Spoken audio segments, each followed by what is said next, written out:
Hello friends, welcome back to the my new video guys and my YouTube channel. Today friends we are going to talk about guys Infinix phone guys brightness setting. In this video friends I will show you guys how can you enable your adaptive brightness mode in your Infinix phone.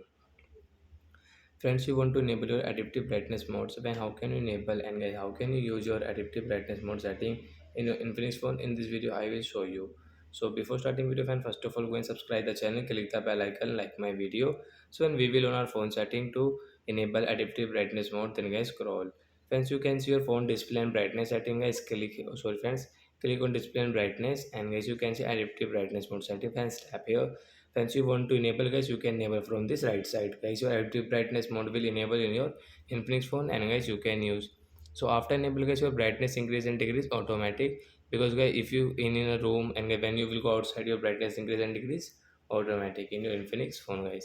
So like that guys, you can enable your adaptive brightness in your Infinix phone. So that's it guys, thanks for watching the video. We will meet on next video. Bye bye friends.